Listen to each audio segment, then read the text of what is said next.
Paper leak से उपजे विवाद ने एक शिक्षा मंत्री का इस्तीफा करवा दिया, लेकिन मामला यहीं थमता नहीं दिख रहा। विवाद का एक सिरा अब उस टास्क फोर्स से जुड़ गया है जो पेपर लीक रोकने के लिए बनाई गई है। इस टास्क फोर्स के एक सदस्य की उपलब्धियों की लिस्ट सोशल मीडिया पर और कई मीडिया रिपोर्ट्स में आपको दिख जाएंगे। ये लिस्ट कांग्रेस सांसद प्रियंका गांधी के उठाए गए सवाल के जवाब में घूम रही है।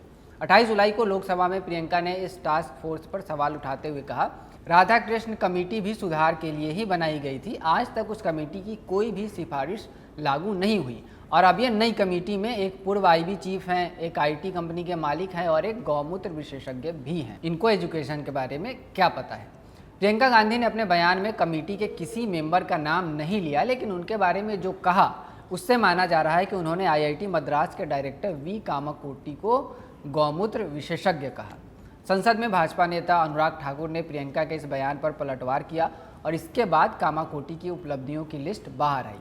आज तक पर छपी हिमांशु मिश्रा की एक रिपोर्ट के मुताबिक कामाकोटी के गौमूत्र एक्सपर्ट कहे जाने के बाद सरकारी सूत्रों के हवाले से उनकी शैक्षणिक योग्यता, शोध और देश के प्रति उनके योगदान की एक विस्तृत सूची सामने आई है। ऐसी ही एक रिपोर्ट में नवभारत टाइम्स ने लिखा, जानकारों का कहना है कि प्रोफेसर कामाकोटी को सिर्फ गौमूत्र एक्सपर्ट बताना उनकी बड़ी शैक्षणिक और वैज्ञानिक उपलब्धियों को नज़रअंदाज करना है। हालांकि कामाकोटी के उपलब्धियों की अधिकतर जानकारी आईआईटी मद्रास की वेबसाइट पर भी मौजूद है, लेकिन अब उसको हाईलाइट करने के लिए सरकारी सूत्रों और जानकारों का हवाला दिया जा रहा है। सवाल है कि इसकी नौबत आई ही क्यों? देश के सबसे अच्छे इंजीनियरिंग कॉलेज में से एक है आईआईटी मद्रास, और अगर कामाकोटी उस कॉलेज के डायरेक्टर हैं तो जाहिर है उन्होंने कुछ तो किया ही होगा। फिर उनके नाम के साथ ये गौमूत्र एक्सपर्ट का टैग क्यों चस्पा हो रहा है? जवाब है साल 2025 की ये घटना। 15 जनवरी की तारीख थी। कामाकोटी चेन्नई में एक इवेंट में शामिल हो रहे थे। इवेंट का नाम था गो संरक्षण शाला। यहाँ भाषण देते हुए कामाकोटी ने एक सन्यासी का किस्सा सुनाया और दावा किया कि गौमूत्र पीने से उस सन्यासी का तेज बुखार खत्म हो गया। उन्होंने कहा, एक मशहूर सन्यासी को बुखार हो गया था। लोगों ने उनसे कहा कि डॉक्टर को बुलाइए। कामाकोटी ने कहा कि उन्हें सन्यासी का नाम याद नहीं आ रहा है, लेकिन उन्होंने तुरंत गौमूत्र पीने की इच्छा जताई। उनके लिए गौमूत्र लाया भी गया, जिसे उन्होंने बिना किसी परेशानी के पी लिया। 15 मिनट में ही उनका बुखार गायब हो गया। ये कामाकोटी का दावा है। इसी किस्से के आधार पर उन्होंने फिर एक कंक्लूजन भी निकाला और आगे कहा, इसलिए एंटी बैक्टीरियल, एंटी फंगल, पाचन से जुड़ी दिक्कतों और पेट और आईबीएस यानी आंत और पेट की समस्याओं के लिए गौमूत्र बहुत ही अहम दवा है। कामाकोटी ने आगे कहा, कई कारणों से हमें गोबर और गौमूत्र की ज़रूरत है। हमारे लिए वो बड़े मेडिसिन है। हमें उनके औषधीय गुणों का सम्मान करना चाहिए। इंडियन एक्सप्रेस ने कामाकोटी के करीबी लोगों के हवाले से लिखा है कि ये भाषण जैविक खेती को बढ़ावा देने और मवेशियों के स्वदेशी नस्लों को बचाने के लिए था, लेकिन उनके बयान पर विरोध भी आया।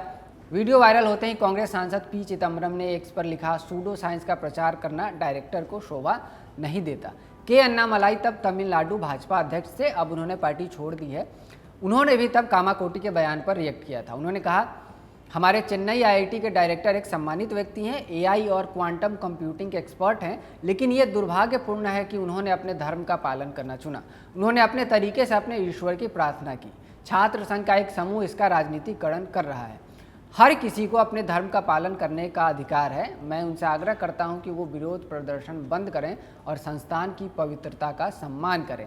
आईआईटी चेन्नई न केवल चेन्नई का बल्कि पूरे देश का गौरव है। खुद कामाकोटी ने भी इन आलोचनाओं का जवाब दिया। डेक्कन हेराल्ड की रिपोर्ट के मुताबिक उन्होंने दावा किया कि उनका बयान पब्लिश्ड साइंटिफिक लिटरेचर के आधार पर था। उनका कहना था कि उनके सहकर्मियों ने गौमूत्र के उन गुणों का अध्ययन किया जो बीमारियों के संक्रमण से लड़ सकते हैं। इसके लिए उन्होंने national dairy research institute Karnal के रिसर्च पेपर का हवाला भी दिया, जो Asian journal of pharmaceutical research नाम के जर्नल में छपी थी। इसके बाद कांग्रेस ने आरोप लगाया कि कामाकोटी भाजपा सरकार की नज़र में आने के लिए, उनका अटेंशन पाने के लिए ऐसे बयान दे रहे हैं। उनके गौमूत्र वाले बयान के लगभग 10 दिन बाद घोषणा हुई कि कामाकोटी को पद्मश्री अवार्ड दिया जाएगा। कांग्रेस ने इन दोनों घटनाओं को आपस में जोड़ा। केरल कांग्रेस ने इस पर तंज करते हुए 26 जनवरी को एक्स पर एक पोस्ट लिखा। उन्होंने कहा, कामाकोटी को इस सम्मान के लिए हार्दिक बधाई। आईआईटी मद्रास में गौमूत्र पर किए गए उनके आधुनिक रिसर्च को देश ने सराहा है और जिसने गौमूत्र को विश्व स्तर पर पहचान दिलाई है। बता दें कि आईआईटी मद्रास हेरिटेज सेंटर की वेबसाइट पर उपलब्ध डायरेक्टर्स गैलरी के अनुसार कामाकोटी ने आईआईटी मद्रास से कंप्यूटर साइंस एंड इंजीनियरिंग में एमएस यानी मास्टर ऑफ साइंस की डिग्री ली। और फिर वहीं से उनको पीएचडी की डिग्री भी मिली।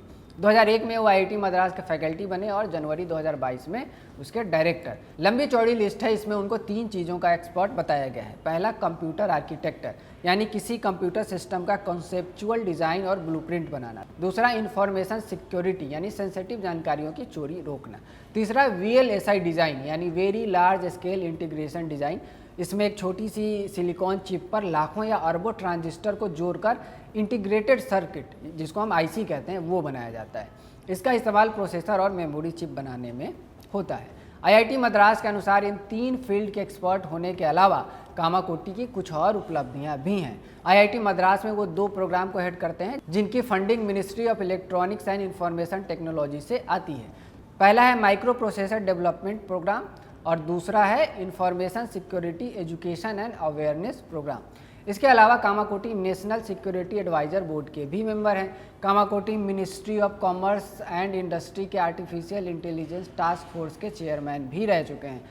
इसके अलावा उनको कई अवार्ड भी मिले हैं, आप स्क्रीन पर देख सकते हैं। ये वो जानकारियां हैं जो आईआईटी मद्रास की वेबसाइट पर उपलब्ध है। सरकारी सूत्रों के हवाले से जो उपलब्धियां आज तक पर छपी हैं वो भी यही है। इस लिस्ट में हिंदुस्तान टाइम्स ने एक और चीज़ जोड़ी है। उन्होंने लिखा है कि कामाकोटी की रिसर्च टीम ने भारत का पहला स्वदेशी माइक्रो प्रोसेसर शक्ति को डेवलप किया है। शक्ति.org वेबसाइट पर कामाकोटी को इस टीम का एकेडमिक मेंबर बताया गया है। अब इस पूरे विवाद के 2 पहलू हैं। पहला ये कि क्या कामाकोटी ने बढ़ा चढ़ा कर दावा किया। दूसरा पहलू ये है कि क्या गौमूत्र की वकालत करने से उनकी बाकी उपलब्धियां नज़रअंदाज हो जाती हैं, या क्या वो एजुकेशन रिफॉर्म के लिए बनाई गई इस कमेटी के योग्य नहीं रह जाते।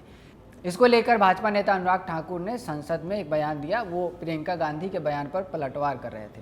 उन्होंने कहा, मासूम चेहरे और हल्की मुस्कान के साथ प्रियंका गांधी लोगों को गुमराह करती हैं, कांग्रेस की पिछली सरकारों की गलतियों को छिपाने की कोशिश करती हैं। जब वो संसद में ये बयान दे रहे थे तब विपक्ष के किसी नेता ने कहा कि कामाकोटी तो आरएसएस से हैं।